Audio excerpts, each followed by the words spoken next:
I really wanted Monsters Inc. Part 2 because I really like the character of Boo, and I thought it'd be cool if like Boo came back and she was like in her 20s or something like that, and and then she falls in love with Sullivan. That'd be really weird. And then they have a baby and he's half monster, half human. Yeah. Takes over the world. world. No wonder they didn't make a sequel. Hey Pixar fans, my name's Ryan Wright. And I'm Michelle Q, filling in for Jerry. Welcome to Reasons to See, where we give you reasons to see and not to see Monsters University. So let's go to school, you monster.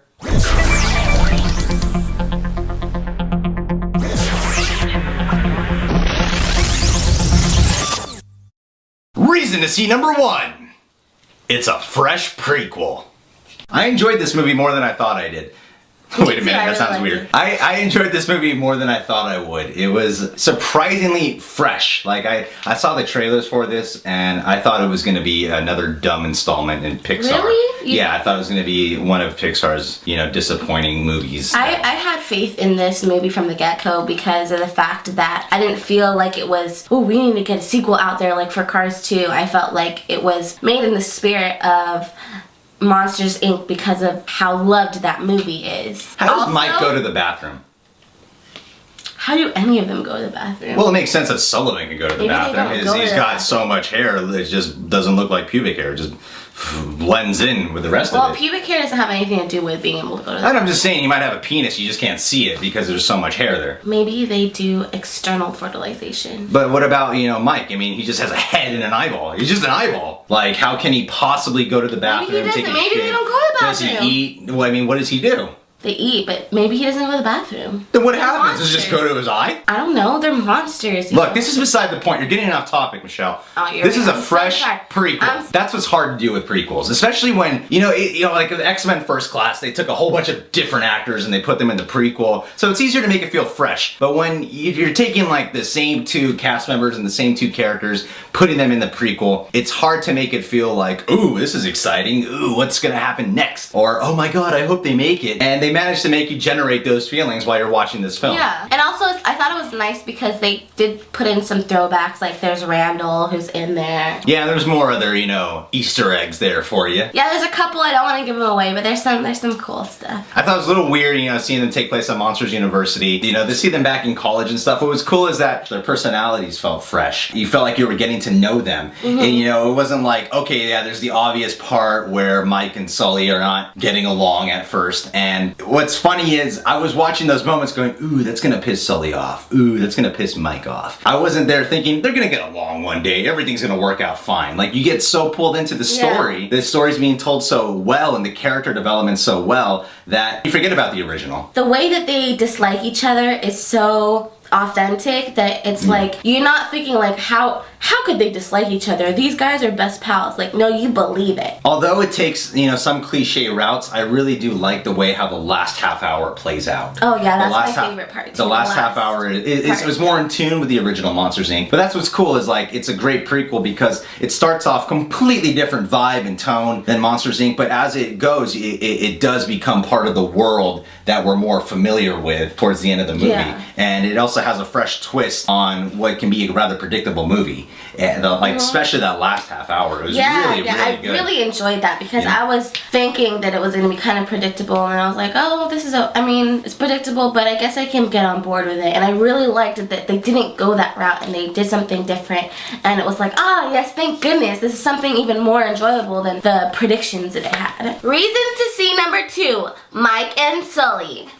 They managed to keep them at their core of what we love about them, but also make them different, and yet their chemistry is still awesome together. Still maintain that great chemistry. Even when they're not getting along, they still have great chemistry. It's like we said earlier, you believe it. It's cool, it's great to see that same kind of spirit. The actors can make them believable as both arch enemies and best friends. Yeah, when they first meet, you feel that sense of like, oh, this is the first time they're meeting, and it feels fresh. It doesn't feel forced, and they're so funny together too, especially Mike. And what was cool was the first one was more about Sully. This one they made Mike more of the lead character. I thought like, well, Mike's more of the comic relief. How are they going to pull this off? And they pulled it off very well. Like he was a great lead character, and it was cool to see him as a guy who's aspiring to be a monster. And there's a lot of great life lessons in this movie. It's funny because they end almost every sentence with, but that's like how a monster is, a monster, a monster. So they always use the word monster, but there's great life lessons that these guys are always learning that I think are great messages for everybody, not just kids, but for anybody who wants to accomplish anything in their life or wants to be anything. It's great messages. Mike and Sully here can appeal to both little kids as well as adults who are watching this movie. There's a different way of viewing for each age group, but each age group I think is going to be really satisfied with what they're watching. I really like the growth that both of them have to go through. It seems like it would be an obvious arc, but they actually take it to another exponential level that people might not actually expect to see. It really affected me, you know, deep inside. I kind of was like, dang, like that's so true. So many people can relate to this. When you guys watch it, you'll totally understand what I'm talking about. Yeah, and it's a homoerotic relationship. It's not a homoerotic relationship. Reason to see number 3. The animation. When I saw the trailer, I wasn't impressed with the animation. I'm like, this just looks like another cartoon to me. But the animation is so good and so detailed. Like, you don't get distracted watching it going, oh, they're just a bunch of weird characters. Like, they all have personality, they all have life. The details of the graphics are awesome. The monsters are detailed. I like it's the monsters are not scary to the point where they're gonna terrify you for kids. But at the same, well, except the one head mistress or whatever her name is. She was pretty but she's kind of semi-antagonist in this movie. Yeah, she's pretty creepy. Just even from like the buildings and every single monster in it just was fleshed out so well. I love the details of all of them, especially Sully's pubic hair. You know, when I think of Pixar, I think of a certain caliber. I have a certain expectation of their animation, and rarely do they, I don't think they've ever failed on my expectations of it, because Pixar is always that one animation that's just above all of the other animation studios. What about Toy Story? That's Pixar. I'm kidding, people. I'm never disappointed with Pixar's animation, and if you're looking forward to that animation, you're gonna be totally satisfied. Like an orgasm. This is the most orgasmic children's movie I've ever seen. Reason to see number 4, Pixar short film.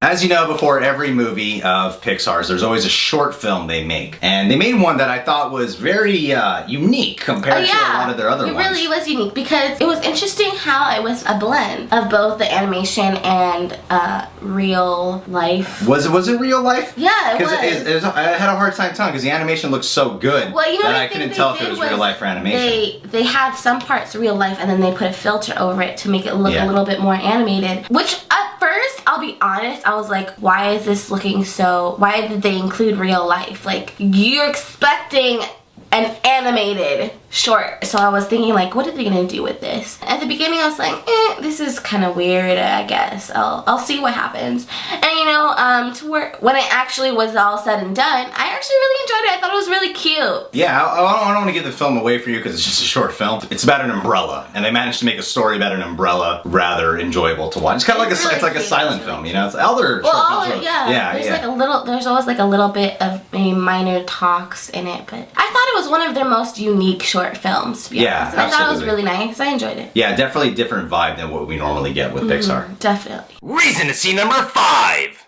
New Monsters. They have a lot of great characters in there too, like a lot of great side characters. I really like they show them on the trailer. The one monster is like a head with 2 arms. The purple guy. Yeah, I think that's Charlie Day from It's Always Sunny in Philadelphia. I'm pretty sure that's him.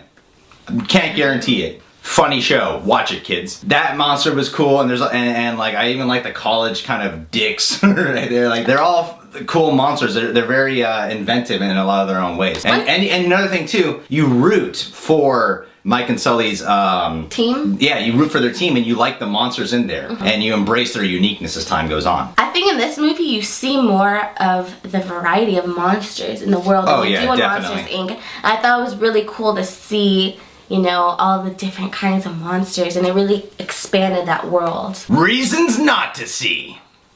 Not as original.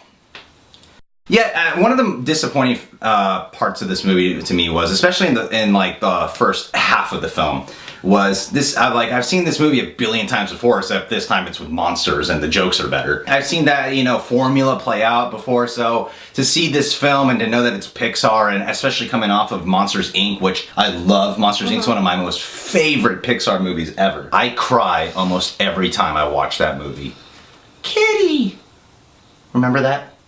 Do you remember that? Mike Wazowski! Yeah! The Monsters Inc. just brought you into this whole original world. So, it's different. We've already been part of the monster world. Now we're stepping back into it. But the way the plot unfolds, it's not as original as, one might expect or one might hope for. But although it's formulaic, it's still a good execution of the formula. And like I said, the last half hour is where most of its originality actually takes place. It does have those college cliches, but ultimately, for me, it really didn't bother me that much. It was just kind of like, I don't know, I guess I kind of expected that. It didn't ruin the movie for me or really detract from it.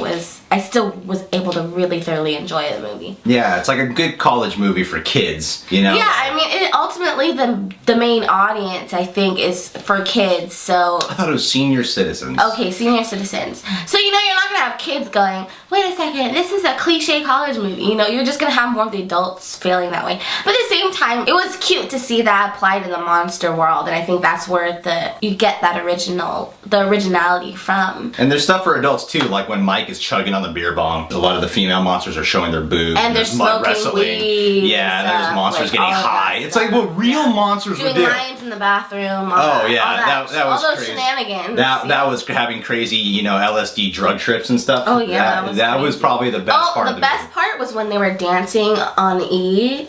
Oh yeah. The little rave there. Oh yeah, and then it takes place. It ends with 9 months later, and Mike has like children because he had sex with someone he didn't realize. I don't know how he had sex. He's just an eyeball, but he managed to do it. He eye fucked them. He eye fucked them. That's what he does.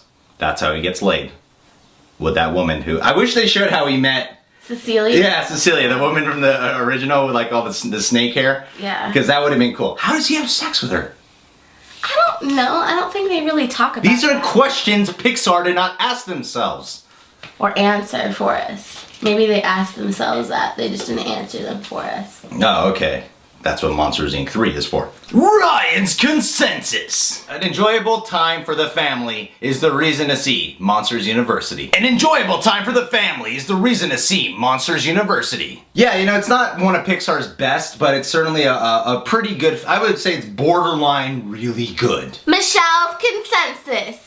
Another great Pixar movie is reason to see Monsters University. Another great Pixar movie is a reason to see Monsters University. For me, it falls under the category of great Pixar movies. It's fun to watch, it's great for all ages, and it's enjoyable, and it has that great Pixar spirit that I love. Alright guys, thanks for checking out our show. Why don't you go ahead, scroll that comment box below, and tell us, what is your favorite Pixar movie? Does Monsters University match up there? What is it? Just tell us. We would like to know. And if you want to check out more episodes of Reasons to See, click the link right here. And if you want to go ahead and follow us on Facebook, click the link right here. And if you want to follow us on Twitter, click the link right here. And most importantly, remember to subscribe! Go ahead and click that box right here. Yeah. And subscribe. Ryan and Michelle's University. Yeah, for It's sure. welcome to our world. You'll be blown away. Ha! She said blown. I didn't mean it like that. Yeah, but... you can blow my monster. Oh, God. And it's university. Which are my balls, just to be clear. I don't want to miscommunicate that. Oh, gosh. I don't know if I'm ready to sign up for that class. Yeah. Like Scully. This film stars Mulder and Scully.